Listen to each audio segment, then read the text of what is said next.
이 말씀은 오늘 우리 매일 성경으로 큐티하고 있는데 오늘 토요일 본문 말씀이 오늘 이 말씀입니다. 그래서 이 말씀을 함께 나누려고 합니다. 오늘 이 본문을 가지고 이 말씀의 제목은 나는 말씀에 어떻게 반응하는가?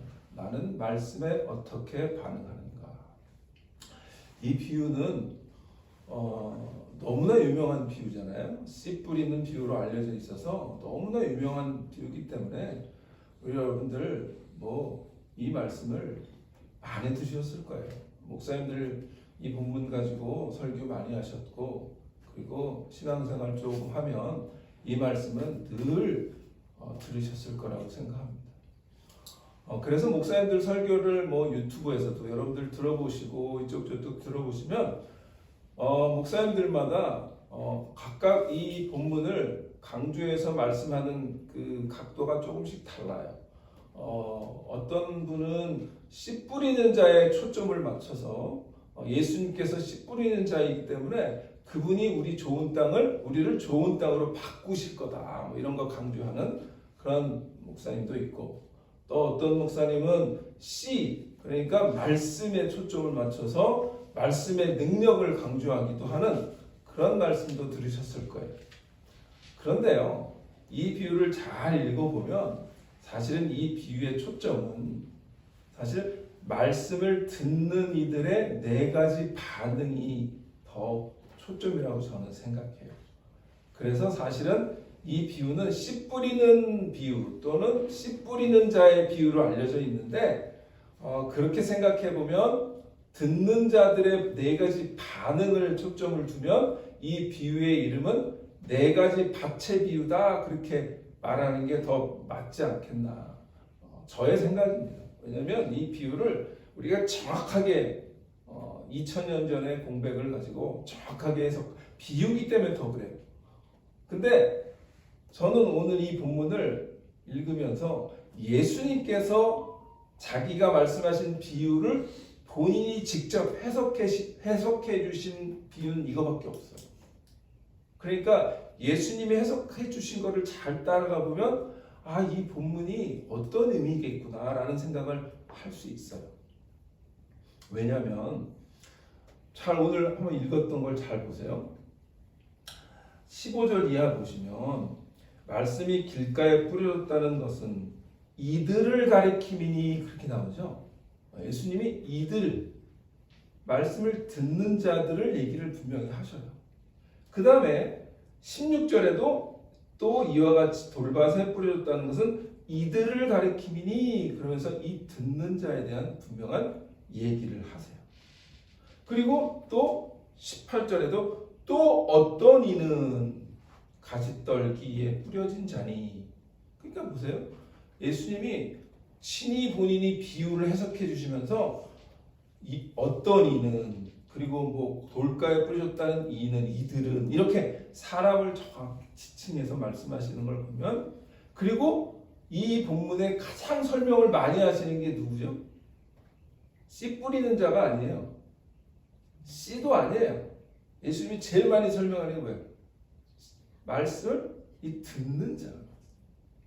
그래서 물론 목사님들이 이제 저보다 똑똑한 신학자들이 이거는 씨 뿌리는 자의 비유야. 그래서 씨 뿌리는 자를 강조할 수도 있고 씨를 강조할 수도 있고 그러나 요 비유에서 이 마태복음, 마가복음, 누가복음 이 세 복음서에 다 나와요. 이 씨 뿌리는 자의 소위 씨 뿌리는 자의 비유는 다 나오는데 그만큼 중요한 비유고요.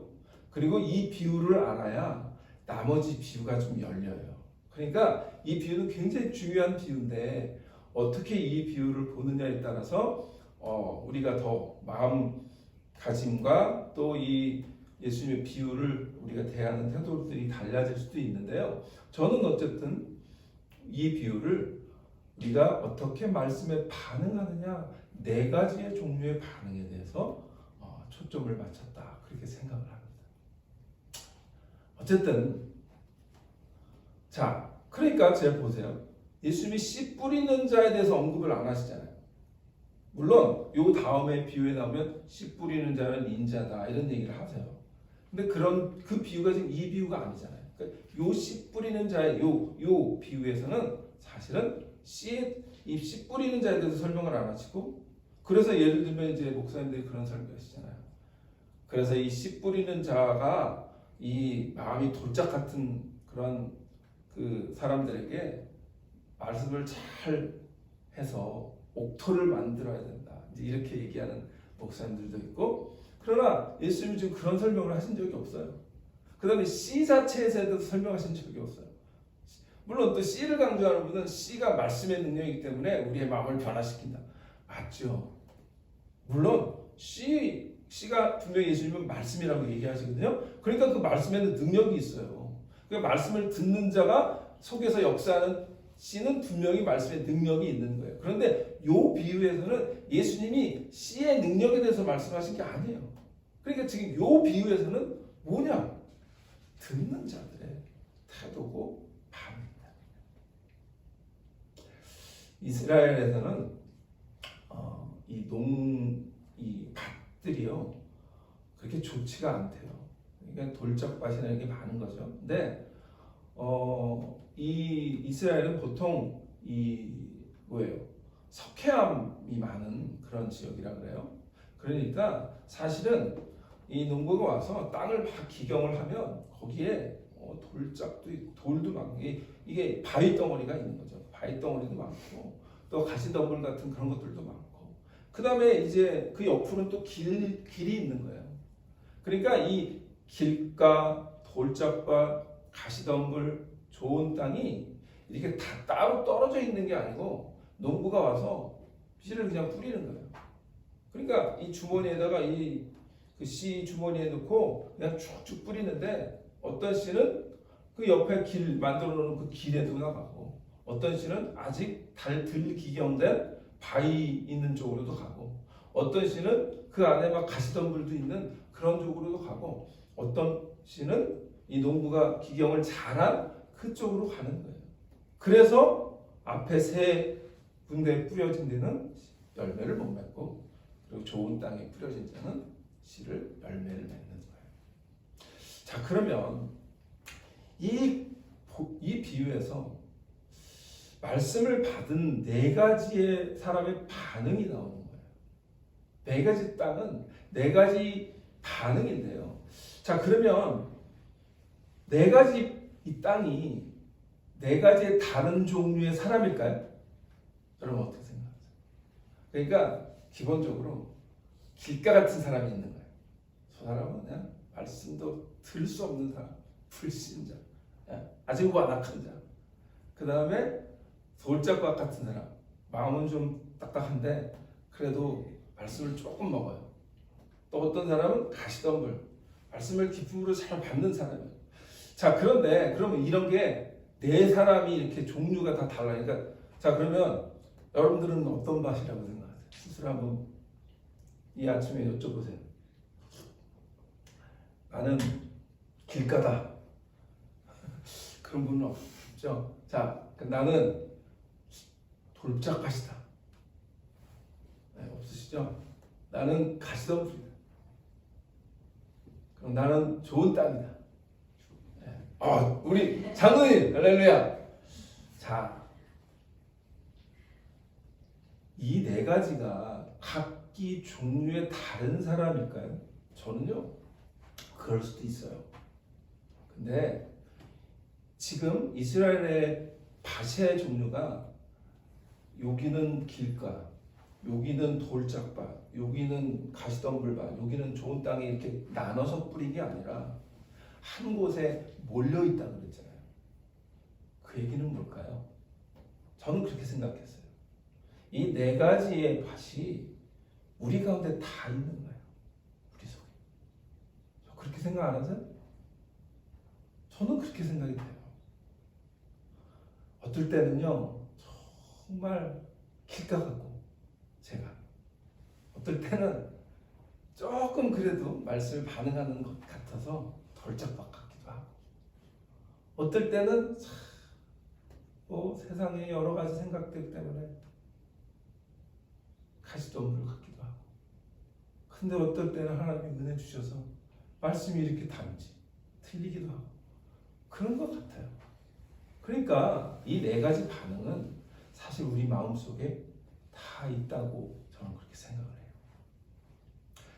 그러니까 여기서 우리가 생각해야 되는 건 우리가 말씀을 어떻게 듣는가, 이게 얼마나 중요한지에 대한 말씀. 그래서 저는 네 가지의 반응이 있다 그랬잖아요. 그 영적인 우리가 이게 정말 중요한데 어떻게 우리가 말씀을 듣는가를 한번 잠깐 생각을 했으면 좋겠어요. 우리 마음속에서 길가같이 말씀에 반응할 때가 있어요.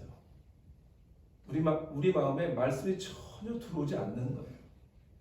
이런 상태는 영적으로 아주 심각한 상태인 거죠. 말씀에 반응을 안 하는 거죠. 아무리 말씀을 들어도 반응을 안 해요. 그런데 이 본문에서 예수님이 뭐라고 해석해 주시냐면 15절에 보세요. 말씀이 길가에 뿌졌다는 것은 이들을 가리킴이니 말씀을 들었을 때에 사탄이 즉시 와서 그들에게 뿌려진 말씀을 빼앗는 것이죠.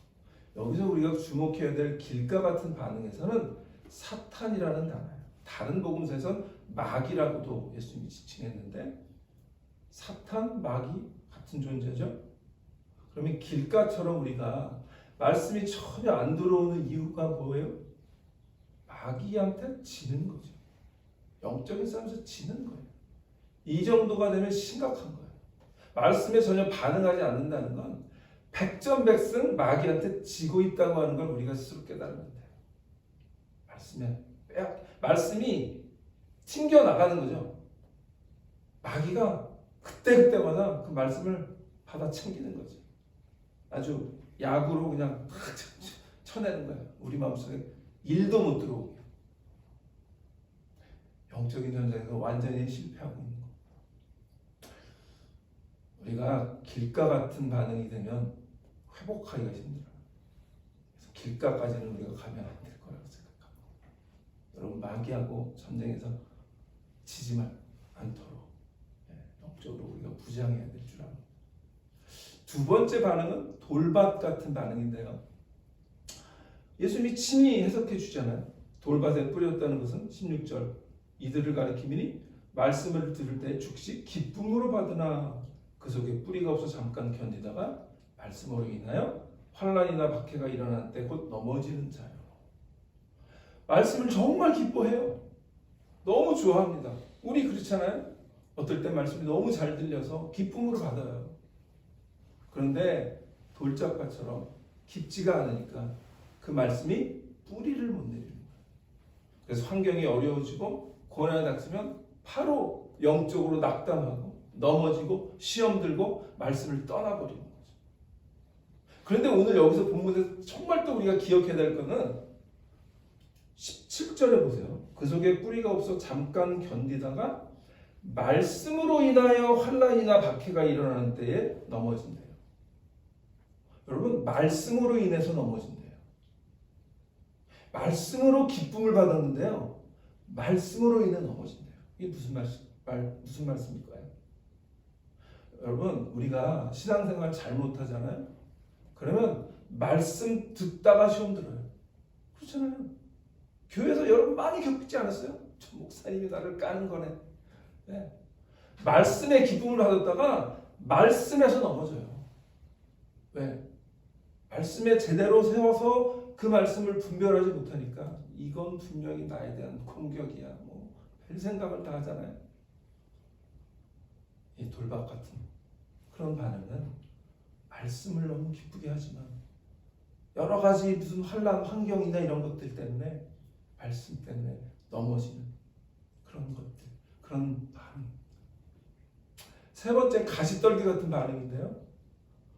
이 반응은 말씀을 잘 들어요. 너무나 말씀을 잘 먹고 말씀을 잘 뿌리내려요. 그런데 가시덤불이 그 기운을 막듯이 세상의 염려와 재물의 유혹과 기타 욕심이 마음속으로 위에 들어와 막아요. 자, 여기서 오늘 또 세 번째 비유에서 우리가 또 잘 유심해서 들어야 할 말씀은 뭐냐면 19절에 세상의 염려와 재물의 유혹과 기타 욕심이 들어와. 요거예요. 들어와. 어디로 들어와요? 마음을 잘 지켜야 되는 거죠.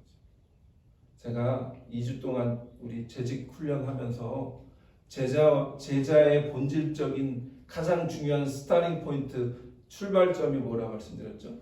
마음을 다스리는 자다. 마음을 가꾸는 거다. 왜? 예수님과 3년 동안 그들은 뭘 했을까요? 넘어지기도 하고 쓰러지기도 했지만 너 뭐 한 거죠? 마음 훈련 받은 거예요. 마음. 그러니까 그 마음이 그래도 쓰러지기도 하고 실패하기도 하고 예수님 돌아가실 때 도망가기도 했지만 그런 마음이 옥토가 된 거예요. 그래서 성령께서 오순절날 오셨을 때 그렇게 변화될 수 있는 거예요. 여러분, 돌짝 같은 마음에 성령이 잘 역사 안 해요. 길가 같은 마음에 성령이 역사 잘 안 해요. 준비가 돼야 돼요. 마음의 준비. 그러니까 3년 동안 어쨌든 그냥 지지고 볶았지만 예수님 말씀 들으면서 뭐 한 거예요? 말씀이 녹아진 거예요. 마음이 녹아진 거예요. 마음이 부드러워진 거예요. 옥토가 된 거예요. 그러니까 성령께서 오셔서 역사하시니까 그들이 변화받은 거예요. 예.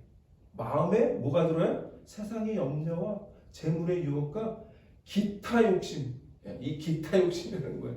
하여튼 종류가 많아. 이 기타는요, 여러분들이 다 알아요. 내가 잘 빠지는 고기가 있잖아요. 그 욕심. 그게 뭐예요? 내 마음에 들어와. 그러니까 마음 관리 못하면 여지없이 들어와요. 역시 이것도 영적인 싸움이에요. 마귀가 우리의 약점을 기가 막히게 틈을 잘 봐요. 그리고 들어가는 거예요. 너 여기가 약하지? 내가 알아. 거기 찌르는 거예요. 자, 그러면 가장 좋은 반응은 뭐죠? 네, 좋은 땅 같은 반응이에요. 영적으로 가장 좋은 상태입니다. 가장 건강하고 가장 말씀이 중심이 되어 있는 영적으로 가장 건강한 그런 반응이에요. 언제나 오늘 우리 찬송 부른 것처럼 의지하고 순종하는, 순종으로 반응하는. 그러니까 당연히 성령께 순종하니까 말씀이 내 마음속에서 마음껏 역사하시는 거예요.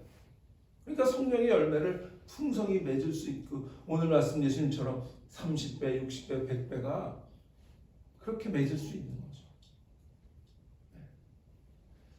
이것이 바로 예수님께서 원하시는, 우리에게 원하시는 삶의 모습이라고 생각하고요. 말씀을 받을 때 반응하는 그런 모습이라고 생각합니다. 말씀의 결론은 이거예요. 씨를 뿌리는 자도 이 비유의 초점이 아니에요. 말씀이라고 하는 그 씨 자체도 이 비유의 초점이 아니에요. 우리가 말씀을 어떻게 들어야 하는지가 우리의 영적인 상태를 결정하는 거고요. 영적인 열매의 풍성함을 결정해요. 이 비유는 굉장히 중요해서 제가 나중에 한번 더 정확하게 설교를 조금 제대로 말씀을 나눌 기회가 있을 겁니다. 그러나 어쨌든 오늘은 이 정도로 말씀을 나누는데 한 가지 얘기만 하고 말씀을 나눌게요. 마칠게요.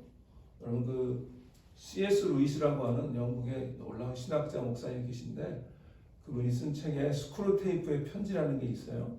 이게 뭐냐면 삼촌 악마가 조카 악마에게 어떻게 하면 그리스도인들을 넘어뜨리느냐 이런 걸 가르쳐주는 그런 편지예요. 편지문의 형식인데 거기에 이런 내용이 있어요. 어느 날 사회적으로 존경받는 영국의 한 노신사가 도서관에서 책을 읽다가 기독교 서적 한 권을 읽게 됐는데 그 책에 굉장히 큰 감동을 받아요. 그래, 나도 이제 제대로 믿고 신앙생활 해야지. 내 인생도 이제 얼마 남지 않았는데 하나님 앞에 나아갈 준비를 해야지. 그럼 이런 도전을 받게 되고 삶에 대해서 진지하게 고민을 하기 시작해요. 그래서 자신의 인생 자체가 이런 크게 바뀔 수 있는 중요한 생각을 하고 있는데 갑자기 머릿속에 점심시간이 되었다는 생각이 떠올라요. 그래서 그래 일단 밥부터 먹고 생각하자. 그래서 식당에 들어가서 밥을 먹기 시작합니다. 밥을 먹다 보니까 식곤증도 오고 다시 생각해보니까 아이고 인생이 다 거기서 거긴데 내가 뭐 특별하다고 이 나이에 인생길을 바꾸겠나 그런 생각이 드는 거예요. 그래서 그런 점심을 먹고 나서 마치 아무 일도 없었던 것처럼 버스를 타고 그냥 집으로 돌아가요. 그때 버스를 타고 돌아가는 이 노신사 뒤에서 악마가 씩하고 회심의 미소를 짓는다는 이야기예요. 여러분, 우리가 아침에 주일 아침에 교회 와서 예배하고 말씀을 듣다가도 어떤 날은 특별히 말씀이 이렇게 와닿아요. 맞아, 나도 그렇게 새로워야 되겠지. 나도 이제 정말 믿어봐야지. 그런 생각이 드는 바로 순간에 그런데 오늘 설교가 좀 길지 않아? 오늘 길지 이렇게 말이 설교가 안 끝나지? 뭐 이런 생각도 들고 오늘 점심 메뉴가 뭐였더라? 뭐 이런 생각도 들고 예배가 끝나자마자 가서 식사하고 어느덧 모든 것을 자연스럽게 다 잊어버리는 거죠. 그리고 점심 식사를 마치곤 마치 아무 일도 없었던 것처럼 내가 언제 은혜 받았어? 그리고 교회에 올 때와 비슷한 마음을 가지고 집으로 가는 거예요. 그리고 우리가 일상으로 돌아가서 여느 때처럼 우리가 살던 방식대로 말씀과 관계없이 삶을 살아가요. 그때 우리 뒤에서 씩하고 회심의 미소를 짓는 마귀의 모습이 혹시 있지 않을까 그런 생각을 합니다. 말씀을 듣는 것 여러분 어떻게 반응하실지 이 아침에 우리 자신을 돌아보며 말씀을 생각하며 기도하고 돌아가시는 여러분 되시기 축원합니다. 기도하겠습니다. 하나님 감사합니다. 오늘 예수님께서 친히 설명해 주신 씨 뿌리는 자의 비유 또는 네 가지 밭의 비유를 함께 살폈습니다. 주님, 우리가 길가로 반응할 때도 있고 돌짝밭처럼 반응할 때도 있고 때로는 가시덤불처럼 반응할 때도 있는데 그러나 주님께서 원하시는 것은 옥토로 반응하는 것인 줄 믿습니다. 주님, 우리 마음을 주님께서 주장하여 주시고 성령께서 우리 마음을 주장하여 주셔서 말씀을 받을 때에 정말 순종함으로 옥토처럼 반응하는 우리 지사의 불교의 모든 하나님의 자녀들 되게 하여 주옵소서. 예수님의 이름으로 기도합니다. 아멘.